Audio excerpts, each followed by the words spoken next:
salam sejahtera bagi kita semua. Perkenalkan, nama saya Salmi Pasorong, NIM 219112017. Saya dari program studi Bahasa Inggris dari Universitas Kristen Indonesia Toraja atau biasa disebut dengan UKIT. Baik, di sini saya akan menjelaskan tentang bagaimana peran guru BK dalam perilaku menyontek. Oke, keberhasilan peningkatan mutu pendidikan merupakan hasil dari proses belajar diukur dengan prestasi akademik yang dicapai selama waktu yang telah ditentukan. Persaingannya ketat dalam dunia pendidikan memungkinkan adanya perilaku menyontek yang dilakukan oleh semua pelaku jenjang pendidikan, baik itu SD, SMP, SMA maupun perguruan tinggi. Permasalahan akan muncul saat peserta didik tidak dapat mengerjakan soal, maka tindak kecurigaan terjadi.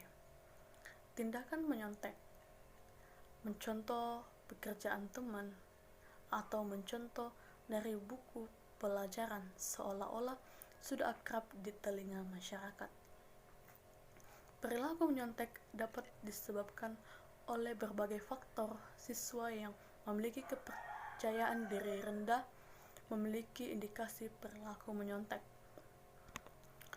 Faktor lain juga mempengaruhi, diantaranya tuntunan orang tua yang terlalu tinggi, kurangnya pengawasan guru, atau serta tingkat kecerdasan seseorang.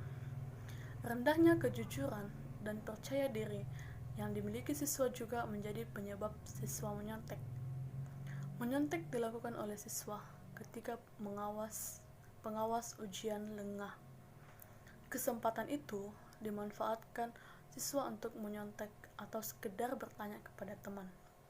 Soal yang terlalu sulit merupakan faktor utama menyontek dilakukan saat ujian. Ada beberapa dampak negatif siswa menyontek menggunakan indikator. Yang pertama, malas belajar. Meliputi bagian A, siswa yang suka menyontek menjadikan dirinya malas belajar. Yang kedua, bagian B, siswa yang menyontek lebih suka mengandalkan teman. Bagian C, siswa yang menyontek lebih suka bermain daripada belajar untuk persiapan ujian. Bagian D, siswa lebih memilih menyontek daripada belajar karena materi yang sulit dipahami. Yang kedua, yaitu biasa berbohong. Dampak negatif siswa menyontek menjadikan siswa terbiasa dengan berbohong. Bagian A, siswa membohongi guru dengan hasil pekerjaan yang tidak murni. Bagian B, siswa juga membohongi orang tua. Baik, dampak yang ketiga yaitu menghalalkan segala cara, yaitu meliputi bagian A, siswa menghalalkan segala cara dengan melanggar tata tertib peserta ujian. Bagian B, dampak negatif siswa menyontek menghalalkan segala cara dengan memanfaatkan kesempatan saat pengawasan lengah. Bagian C, dampak negatif siswa menyontek menghalalkan segala cara dengan tidak memperdulikan beberapa guru. Bagian keempat itu menular, meliputi bagian A, siswa yang tidak pernah menyontek ikut terlibat dalam tingkat menyontek dengan memberikan jawaban kepada temannya. Bagian B, secara tidak langsung siswa saling bertukar jawaban dengan siswa yang lain. Baik, yang faktor yang kelima yaitu tidak percaya diri. Meliputi bagian A, siswa yang menyontek menjadi tidak percaya diri dengan kemampuan yang dimiliki. Bagian B, siswa yang menyontek tidak percaya diri mengakibatkan kecerdasan siswa tidak meningkat. Bagian C, siswa tidak percaya diri dengan sehingga menyontek hasil pekerjaan teman dengan mencocokkan jawaban. Dampak negatif siswa menyontek bagi siswa antara lain mengakibatkan siswa menjadi malas belajar, biasa berbohong, menghalalkan segala cara, ketergantungan pada orang lain, menular, dan tidak percaya diri. Siswa yang menyontek akan mengakibatkan dampak yang buruk bagi dirinya dan orang lain. Faktor yang menyebabkan siswa menyontek: yang pertama, adanya tekanan untuk mendapatkan nilai yang tinggi. Yang kedua, keinginan untuk menghindari kegagalan. Baik, dalam peran guru BK sangat penting dan strategis, serta ikut menentukan keberlangsungan kegiatan pembelajaran maupun sebagai ahli dalam menangani berbagai masalah yang dialami oleh siswa. Dengan adanya guru BK di sekolah, maka memungkinkan teratasinya berbagai masalah, terutama masalah belajar siswa. Selain itu juga, kehadiran BK sangat relevan dengan tujuan pendidikan nasional, yaitu pendidikan adalah usaha sadar untuk mengembangkan kepribadian dan potensi-potensi berupa minat belajar, bakat, dan kompetensi.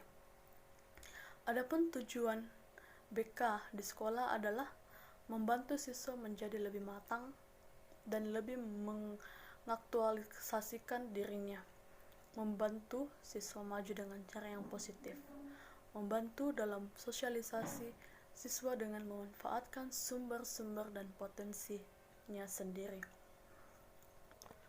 Persepsi dan wawasan siswa berubah, dan akibat dari wawasan baru yang diperoleh, maka timbullah pada diri seseorang orientasi positif terhadap kepribadian dan kehidupannya, memelihara dan mencapai kesehatan mental yang positif. Jika hal ini terjadi, maka pihak individu mencapai integrasi, penyesuaian, dan identifikasi positif dengan yang lainnya. Ia belajar menerima tanggung jawab, berdiri sendiri, dan memperoleh integrasi perilaku. Peran guru BK menimbulkan reaksi positif dari perilaku serta pola pikir siswa. Guru merasa senang dan merasa terbantu dalam mengurangi perilaku siswa menyontek, dan siswa lebih antusias dan mengikuti pelaksanaan BK dan memiliki pengetahuan tentang buruknya perilaku menyontek.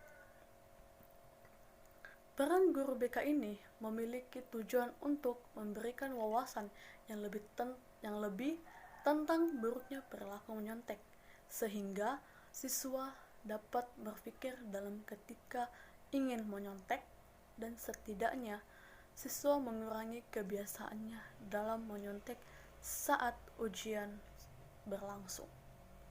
Peranan guru BK ini terdapat hambatan dikarenakan tidak tersedianya jadwal khusus BK untuk masuk kelas dan belum adanya ruangan BK.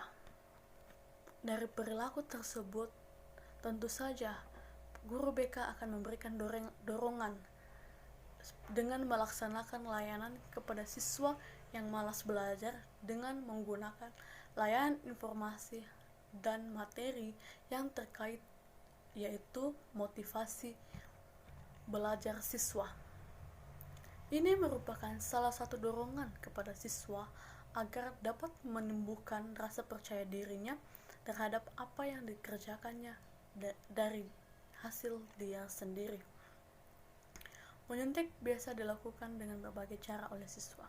Sejalan dengan laju perkembangannya zaman yang kini masuk era globalisasi, cara-cara siswa melakukan kecurangan menyontek pun mengalami perkembangan dari semula dilakukan secara manual seiring berkembangnya teknologi, di mana saya sendiri sering temukan menyontek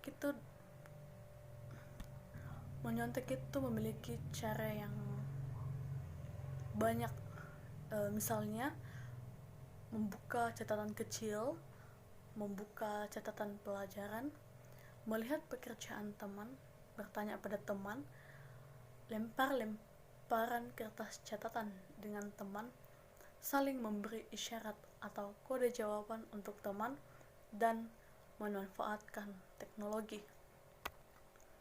Baik, di sini saya akan simpulkan tentang materi yang saya akan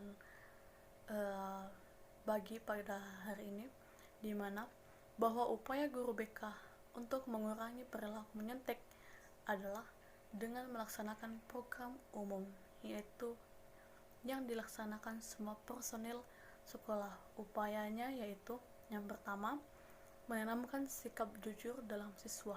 Yang kedua, memuji hasil usaha terbaik siswa meskipun belum memenuhi standar. Setiap upaya dan hasil yang diperoleh siswa sebaiknya diapresiasi meskipun masih kurang. Hal ini untuk menghindari perasaan rendah siswa dan menimbulkan rasa percaya diri siswa. Bagian C, menjelaskan dampak buruk jika suka. Bagian D, menanamkan pada diri siswa bahwa menyontek tidak menyelesaikan masalah. Bagian E, rajin belajar dan giat latihan menjawab soal pelajaran serta memberi pelajaran bermakna.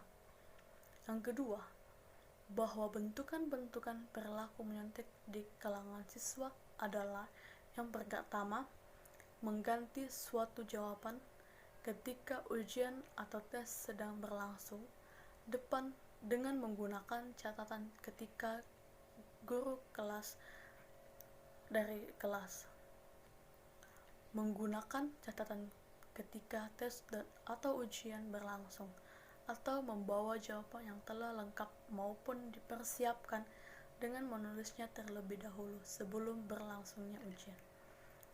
C, menyalin, melihat, atau meminta jawaban dari orang, serta mengizinkan atau membiarkan orang lain untuk melihat atau menyalin jawabannya. Lanjut yang ketiga, penyebab atau latar belakang siswa menyontek. Yang pertama, mempengaruh karena teman menyontek. 2, ujian terlalu buku sentris. 3, merasa guru kurang adil. 4, adanya peluang untuk menyontek. 5, takut gagal dalam ujian atas tes.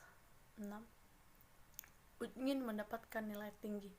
7, terlalu cemas menghadapi ujian. 8, merasa sulit menghafal pelajaran. 9, mencari jalan pintas. 10, menganggap sistem penilaian tidak objektif. 11, penugasan guru yang tidak rasional, serta yakin guru tidak memeriksa tugas yang dikerjakan siswa. Baik, pesan saya bagi para guru, khususnya guru BK, perannya sebagai guru BK diharapkan guru memahami perkembangan siswa dalam proses pendidikannya, dan hendaknya BK lebih memperhatikan lagi terutama kepada siswa yang mempunyai rasa kurang percaya diri terhadap apa yang dikerjakan siswa tersebut, agar terciptanya suasana nyaman bagi siswa dalam proses pembelajaran. Dan bagi siswa harus lebih percaya diri untuk menjawab soal ujian maupun mengerjakan soal tanpa harus menyontek dari teman maupun menyontek dari yang lain. Karena untuk menjadi seorang siswa yang pintar, tidaklah harus selalu mendapatkan nilai yang bagus saja. Seorang siswa itu harus lebih percaya diri dengan nilai yang kamu peroleh dari hasil pengetahuan kamu sendiri. Baik, mungkin itu saja penjelasan dari saya tentang peran guru BK dalam perilaku